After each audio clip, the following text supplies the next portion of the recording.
अस्सलाम वालेकुम वरहमतुल्लाहि वबरकातुहू। इत्तेहाद न्यूज़ में आप सभी का खैर मकदम है। मुसलमानों के मसाइल पर जितना भी बोले कम ही है। मुस्तकिल इन मसाइल पर रोशनी डालने की कोशिश हम करते रहते हैं। बहरहाल ईरान इसराइल जंग 12 दिन तक चली, लेकिन आज भी उसके असरात देखने को मिल रहा है। मुनाफिकों से किस तरह से नुकसान होता है, इस पर आज बात करते हैं। ईरान के एक आलिम दीन शेख इमाम अल हादी है, जो शिया आलिम दीन भी कहा जाता है और एक मस्जिद के इमाम भी है। उनका नाम इमाम अल हादी है। इमाम अल हादी ईरान के मुख्तलिफ शहरों में घूम फिर कर लोगों में शऊर लाने का भी काम अंजाम देते रहते हैं। इमाम अल हादी मिंबर पर बैठकर बयानात भी देते हैं। अब जब ईरान इसराइल जंग पेश आई तो कई जासूसों की तलाश कर उन्हें हिरासत में लिया जा रहा है और अब इमाम अल हादी को भी इसराइल की जासूसी के जुर्म में गिरफ्तार किया गया है। अब यह शख्स यहूदी होने की तक तस्दीक हुई है। पिछले कुछ अहम अफरादों की मौत के पीछे इमाम अल हादी का हाथ होने की बात कही जा रही है। ईरान के supreme leader Ayatollah Ali Khamenei के साबिक एडवाइजर अली तैयब की भी मौत अचानक हुई थी। अब मोसाद के एजेंटें नई नई शहीद करने की बात कही जा रही है। अब जिन्हें हिरासत में लिया जा रहा है उसमें भी इन मुनाफिकों का हाथ होने की बात कही जा रही है, जो मोसाद से इनके ताल्लुक बताए जा रहे हैं। हाल ही में ईरान के defence minister Masoud Pezeshkian Israel की जंग के दौरान खुफिया मीटिंग ले रहे थे, तब इसराइल की जानिब से 12 मिसाइल रॉकेट्स उसी जगह को निशाना बनाए जहां पर यह खुफिया मीटिंग चल रही थी, जिसमें मसूद पेजेश्कियान बच गए, मामूली जख्मी हुए थे। बात सिर्फ इतनी ही नहीं, बल्कि इसराइल का खुफिया जासूसी निजाम या फिर मुसलमानों के अंदर छिपे मुनाफिकों से किस हद तक नुकसान होता है, इसकी मिसाल कह सकते हैं। ईरान जैसे मुल्क में भी किस हद तक यहूदी एजेंट बने हुए हैं और कुछ तो यहां तक पहुंचे हुए हैं कि वो मस्जिदों के इमाम भी बने हुए हैं। कुछ फौज में भी दाखिल हुए हैं। बज़ाहिर तो ईरानी लिबास या लोगों में दीन की बातें करते नजर आते हैं, लेकिन हकीकत यह है कि मुनाफिकों से ज्यादा नुकसान हुआ है। ईरान को अब तक जितना नुकसान इसराइल से हुआ है उससे ज्यादा अंदर छिपे मुनाफिकों से हुआ है। बहरहाल अब तक 70 जासूसों को फांसी दी गई है। बहरहाल इससे एक अंदाजा लगाया जा सकता है कि मुसलमान किस तरह मुनाफिकों से घिरे हुए, और यह बात दौर नबी से साबित है।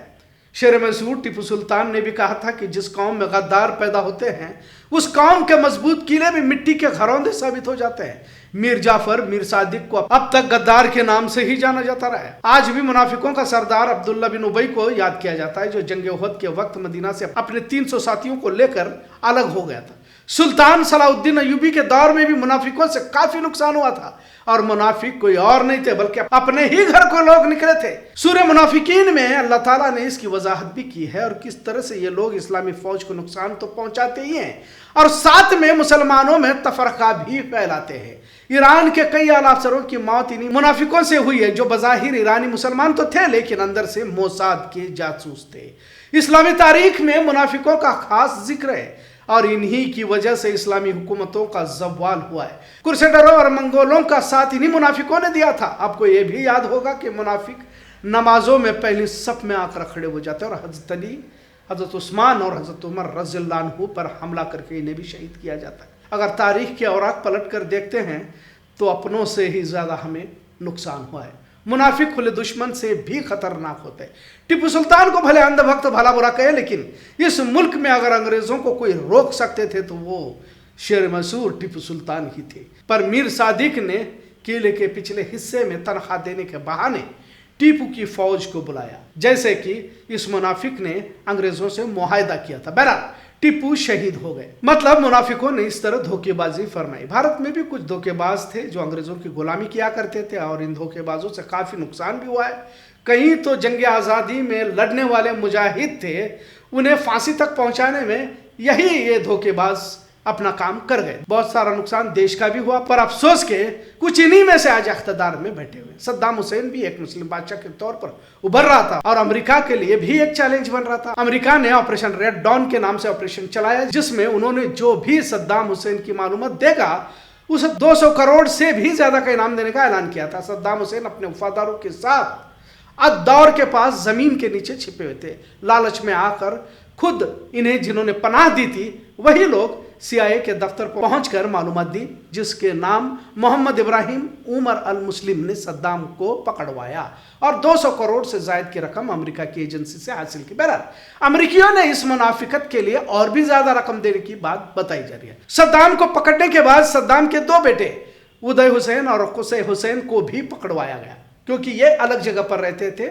अपने घर में ही जिन्होंने पनाह दी थी कि लालच में आकर, यहाँ पर भी वही काम हुआ जो सद्दाम हुसैन के साथ हुआ था। उन्होंने दोनों बेटों को अमेरिका के हवाले किया। इराक के मोसूल शहर के करीब एक देहात में ये रहा करते थे। दोनों बेटों के लिए $2 मिलियन का इनाम था। बहरहाल एक बार फिर मुनाफिकों से किस तरह नुकसान हो रहा है इसे समझा जा सकता है। जब ऐसे लोग जिनकी तरबियत ही दीन की खातिर सब कुछ निछावर करने की हुई हो, मतलब इतने बड़े लोगों के खास लोग थे तो इनकी तरबियत भी उसी तरह की हुई होगी, उसके बावजूद भी इनका हाल ये है कि वो मुनाफिकत के किस हद तक गुजर जाते, तो आपका और हमारा हाल क्या हो सकता है? अभी हालात आए भी नहीं, कई लोग सरेंडर होते जा रहे हैं। अभी से कुछ लोग तो फिरका परस्तों के डर से दुकानों की तख्तियां बदल रहे हैं, अपनी पहचान को छिपा रहे हैं, अपने बच्चों को इस्लामी पहचान से दूर कर रहे हैं। इसके बावजूद भी इन्हें हासिल कुछ नहीं होगा, क्योंकि सबसे ज्यादा नुकसान में मुनाफिक ही होंगे, क्योंकि जहन्नम का आखिरी गड़ा तो मुनाफिकों से ही भरा होगा और फिर दुनिया में भी तो जिल्लत की मौत ही नहीं मिलेगी। बहरहाल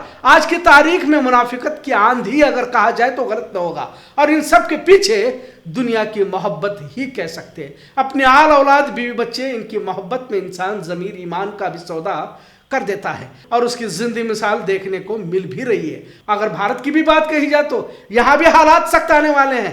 हमें दीन, अल्लाह, रसूल, आखिरत से ज्यादा दुनिया की मोहब्बत ने हमें निगल लिया है। बज़ाहिर सब कुछ ठीक तो लग रहा है, पर कुछ ठीक नहीं है। जब ईरान जैसे मजहबी मुल्क की हालत यह है तो हमारी कैफियत का महज अंदाजा ही लगाया जा सकता है। वक्त से पहले अपने ज़मीर, अपने ईमान को टटोलने की कोशिश करें। अगर वाकई हमने अपने रब पर भरोसा किया है तो हमें जरूर आजमाया जाएगा, क्योंकि आजमाइश के बगैर कामयाबी मुमकिन नहीं है। आप घरों में बैठकर, एसी में बैठकर अगर दीन का काम कर रहे, दीन की दावत दे रहे हैं, इस मुगालबे में न रहे। महज कुछ रस्मी इबादतों से हम बच नहीं निकलेंगे, यह ख्याल झूठा है, क्योंकि जन्नत किसी गार्डन का नाम नहीं है जहाँ हर कोई घूम फिर कर मजे ले रहा हो। हमेशा की लामहदूद जिंदगी की कामयाबी सिर्फ दीन की खातिर कुर्बानी देने में है। अरे कुर्बानी भी सभी को मैसर नहीं होती, बहुत कम लोग होंगे जो अपने मौकूफ को हासिल करेंगे। लिहाजा मुनाफिकत ने अब तक हमें सबसे ज़्यादा नुकसान पहुंचा, इतना ज़रूर। आज का मौजू मुनाफिकत पर था, और ये आज का मौजू आपको कैसा लगा इस पर ज़रूर कमेंट करें। इत्तेहाद देखने के लिए शुक्रिया। अल्लाह हाफिज़।